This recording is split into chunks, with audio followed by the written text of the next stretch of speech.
Hello everyone, welcome to my channel. My name is Ari, and today we're going to have some more stories about our toxic life. But before we start, it would be so much appreciated if you would subscribe to my channel, like the video, if you enjoy it, and maybe leave a comment down below. These simple clicks would mean a lot to the future of this channel and really reward the effort that I put in every day. And now without further ado, let's go. Today's first story. In this story, OP and his high school sweetheart had been married for nearly 15 years, building a life together with 2 kids. After his wife met someone through a friend app, their relationship slowly deteriorated. She had an emotional and physical affair, leading to their divorce. Despite her attempts to reconcile, he stood firm, prioritizing his children's well-being. Now let's get into the story. My wife and I have been married for almost 15 years. We were high school sweethearts and each other's first partner. We were always told growing up that we had puppy love, and it wasn't going to last as long as we thought it would. We started getting very serious about each other in high school, and our parents warned us against that. However, we didn't take any of their advice. We both got jobs and moved in with each other right after high school, and a year later we were getting married. Altogether, we have been together for 20 years. We did everything together. She was my best friend, and I thought she was my soulmate. Over the years, we had 2 kids, and we managed to buy our house and settle down into a nice little life. I worked in construction and eventually took on a bigger role in the company, so my wife didn't have to work. She stayed home and took care of the house and the kids, and we were completely fine with that. One of the only fortunate things about our relationship was that we were the only people we needed. Over the years, friends came and went, but we were always together. That didn't bother me because I was pretty introverted and didn't have the desire to go out with friends often. However, my wife was different. She wanted those friends, and she wanted to have girls' nights and go drink wine and gossip at a friend's house. I knew she felt lonely sometimes, so I tried to make her feel loved as much as possible, but my company wasn't the same as the company of a good girlfriend. She saw a targeted ad for Bumble one day, and if you don't know, they have a friend feature. My wife told me about it, and she downloaded it with me. She explicitly told me that she was downloading it so I wouldn't see the Bumble app on her phone and think she was cheating. We looked through some of the people who had accounts together, and she started messaging some people. It was a lot of talking and virtual friendships at first, but then a couple of people wanted to get together in person. She went out with one woman a few times and they really clicked. I met her when my wife invited her over for dinner. She seemed nice and my wife got along with her well, but my wife wanted to have more than just one friend. She continued using the app to try to find some people to expand her friend group with. I wasn't pestering her about who she was talking to, because from what it looked like to me, she only had women showing up on her page. I didn't realize that men showed up on it as well, they just didn't use the friend part of the app as often. My wife started talking to someone else on the app, and I assumed it was another woman. They were talking regularly, and my wife was always happy to talk to them. She met them for coffee a few times, and they went to run errands together around town while I was at work and the kids were at school. I never thought twice about it. They had a very gender-neutral name. For this, I'll call them John. Whenever my wife would tell me about him, I just assumed it was a woman. She never told me that it was a man because she knew I would have been uncomfortable with it. I only realized it was a man when she invited me to dinner with him.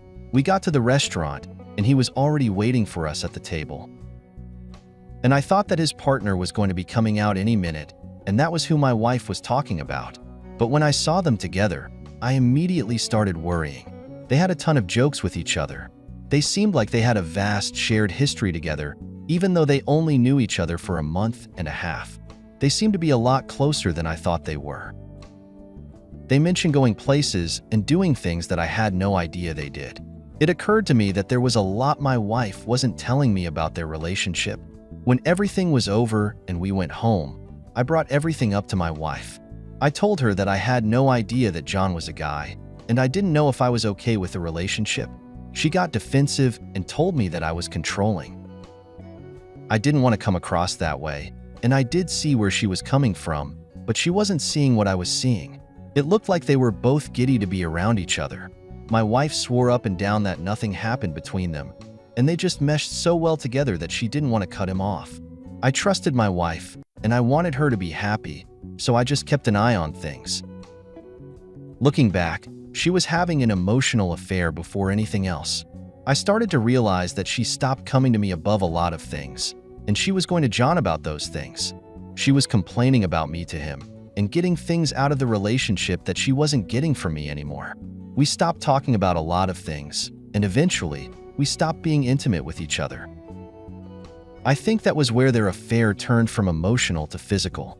There were several weeks where it seemed like she was going to see John at least 3 times a week. She was spending far too much time with him. I was getting pretty fed up with behavior, and it seemed like my wife just wasn't telling me the truth about everything they were doing. So I went through her phone. I found dozens of messages between both of them where they were confessing their feelings for each other. Apparently, she was at his house, and they got a little too tipsy, and he kissed her. Initially, my wife told him that she was married, and they couldn't see each other. He accepted that. Then a day later, my wife told him that she couldn't stop thinking about it. They both agreed to see where the relationship could go. From the way it sounded, they slept together the next time they saw each other. John told my wife that he thought he loved her, and my wife said the same thing. My wife was opposed to getting a divorce, though, and she told him that. At least not until the kids were in college. John told her that he could wait. I was heartbroken and angry, and I wanted to get revenge on both of them for lying to me and going behind my back. My gut instinct about them not being together was right, and my wife made me feel guilty for thinking that anything could happen. I wanted to get back at her badly. Before I found out what I did, my wife told me that John wanted to get together for dinner again. Knowing what I did about their affair, it rubbed me the wrong way that he wanted that. It seemed almost cruel that he would go out of his way to spend time with me. Because I wanted to humiliate them, I agreed to go. We got a babysitter for the night, and we went out to a nice restaurant. John brought a date with him, which was surprising to me. My wife hadn't mentioned anything about him seeing anyone. It seemed new, but knowing what I did, I figured it was probably a farce. Dinner started nicely, and everybody got to know each other better. I made sure I wasn't drinking anything because I wanted to be as level-headed as possible when the prime opportunity for me to send my piece came. The dining room at the restaurant was pretty crowded, and it was time for the most part. We lived in a small town, so I even recognized some of the people there. Toward the middle of the meal, I decided I was going to stand up and give a toast. Everybody else at the table was a little taken aback by the gesture because it was a strange thing to do at a friendly gathering. I told John how happy I was that he met my wife. I knew that she wouldn't be alone when I left her. He awkwardly laughed, and I turned to my wife to tell her that I knew exactly what was happening and there was no point in lying. By that point, the date that John brought was off put by him, and several other people in the dining room were watching as I finished my toast. My wife was quietly asking me to stop and tugging on my arm for me to sit down. I could tell she was embarrassed by what I was saying. When everything was over, I left the dining room and my wife followed behind me. She chastised me for embarrassing her in front of everybody in the restaurant, but I told her she humiliated me. She ended up telling me that she felt like she wasn't getting everything she wanted out of the relationship. She said she had been feeling that way for a while, and she wished that things could have been different. She even told me that if she could have done everything over again, she wouldn't have married me right out of high school. If I had known then what I know now, I would have done the exact same thing. Our parents were right to suggest we didn't get together so young. That didn't excuse the fact that she cheated on me. Never once in our relationship had I even considered that as an option. I told her that we would be getting a divorce, and that was all there was to it. I didn't care if she wanted to stay together for the kids. I wanted to get one immediately. I figured it would be better to have them in separate households than one household with parents who couldn't stand each other. We ended up going through a divorce, and my wife didn't get anything from me. We have joint custody of the kids, which I still stand by as well, being the best decision for us. It came to my attention that she tried blaming me for breaking up the family. My kids were angry with me at first. I didn't like knowing that she was lying to them, so I told them the truth. Their attitudes changed quickly after that. Our youngest never wants to visit with her anymore, and I have to force them to go. About a year ago, my wife suggested that we try to work things out for the kids' sake. I saw through what she wanted right away. I think she missed being married and having the traditional familial household. She probably also didn't like that her kids hated her for what she did. I told her there was no way I would ever consider it. She and John tried staying together for a while after the divorce, but it didn't work out. Honestly, I think they only liked each other because of the allure of a secret romance. The words about the affair traveled quickly in town, and I think that affected John's dating prospects too. Today's second story. In this story, OP met his wife at a wedding, and they quickly fell in love. However, after the birth of their daughter, she struggled with postpartum depression, leading to emotional distance. Discovering her cheating with her therapist shattered his trust.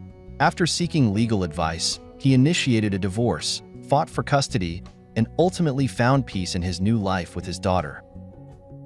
Now let's get into the story. I met my wife at my cousin's wedding. She was the most beautiful woman in the room, and she happened to be a member of the bridal party, which made it easier for us to talk. After a few drinks, I worked up the courage to talk to her. We got to know each other, exchanged numbers, not social media, which I thought made it seem serious, and we got to know each other for the rest of the night.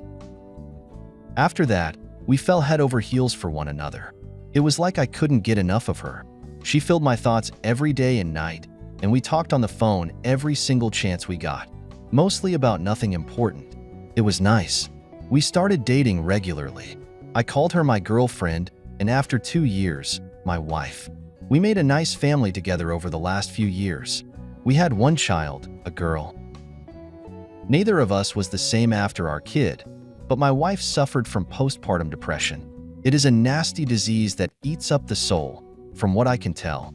And after a few months, and the second time I saw her yell at the child, my wife found a therapist. Things actually looked like they were improving for a second. My wife took the therapist's recommendations and found a hobby therapy. She seemed to go all the time, 3 times a week, almost religiously. It seemed like all she did was go to therapy sometimes. And though her care for our child skyrocketed, she wasn't paying any attention to me. She would get home, give me a package kiss, and then go off and play with the kid. I found out that playing with the kid, it was actually her sitting on her phone around our child. It seemed weird for her to lie to me, so I spied over her shoulder, but she turned and asked what I was doing. I said that she'd been distant and we had a big fight, right there in front of the kid. Once we had that fight, her phone was on lockdown. Still dumbly, I assumed she was having some sort of mental breakdown and allowed her this space to talk with her therapist, who she now saw 4 times a week, once more for an additional session of exposure therapy. It's crazy because I didn't even have to look at her phone to find out the lies. That Sunday morning, I borrowed my wife's iPad to search Craigslist for cars. It's kind of an old habit, and that's when a message from my wife's therapist popped up on the screen. Call me stupid, but I thought it wasn't normal for a therapist to message their clients whenever. So I went to her gallery. For some reason, I knew I'd find something. So when I saw the picture of my wife with her therapist, I didn't throw the iPad or blow up in her face like I thought I might. The photo wasn't incriminating, but they looked too close for comfort. Alarm bells went off, sure, but these were easily ignored by the interest I had in finding out why she was so close with her therapist and whether a good therapist would take photos with their clients at all. This made me think about the messages again, and that's directly where I went. I figured out that she'd been messaging her therapist day after day for 6 months now. He had taken over my spot in her heart. My world went red for a while and I couldn't focus on anything. I had been of a sound enough mind to take screenshots and send them to my phone and then delete the traces. I imagine that's what someone feels like when they don't know they're in a horror story, just trying to escape and cover tracks so they make it out alive. Anyway, I talked it over with my friend after I calmed down for a bit. He recommended I talk to a lawyer, who recommended I file for a divorce without telling my wife. He said this kind of thing happens all the time, giving his condolences for my unfortunate fate shortly after. In the following days, I had to fake it with my wife. It wasn't very hard. She barely paid any attention to me. Still, I couldn't really sleep knowing that she'd been out sleeping in some other bed with a therapist and not doing much sleeping at all. I hired a private investigator per recommendation by the lawyer. Turns out those people know how to do their jobs. The investigator found her going to a nearby motel with a therapist during her appointments. All 4 of them, every week. Not gonna lie, that felt like taking an upward traveling bullet to the sternum. My lawyer said it was what he called a foolproof case. I told him I didn't really care. I just wanted things to end. We reported the therapist to the medical board with proof from our PI. It was kind of nice to watch the therapist get reported and finally be truthful about the divorce. My wife called frantically, once finding out that her secret man was in hot water, crying and begging me to work things out because it was a mistake, that she wasn't thinking straight due to her mental disorder, etc. I called her out on her bullshit. Next, I called her parents. They were rational about the whole thing, scolding their daughter for cheating, and they immediately started from a whole state away to pick her up right when I asked. In the meantime, I packed all of her remaining things into her duffel bags and put them on the porch, by which time she arrived home and started her waterworks. I simply shut the door in her face and wouldn't let her come in to talk. There was nothing left to talk about. When her parents arrived a while past midnight, they found her a mess from hours of crying. So, I sent the divorce papers to make things official, and the rest is pretty much history. Court history, to be clear. I ended up suing for custody of the daughter as much as I could get, my house, and no alimony. 9 months of fighting hard with a lawyer who truly believed in my case proved to be pretty effective. The thing is that now that I'm writing this, I guess that I've realized this all was supposed to happen. My ex-wife wasn't happy, and neither was I. Now my daughter is adjusting well in our new city, and we aren't bogged down by the weight of arguments with my ex-wife. I really think that my life might look up from this point on. But again, I don't want to be too sure.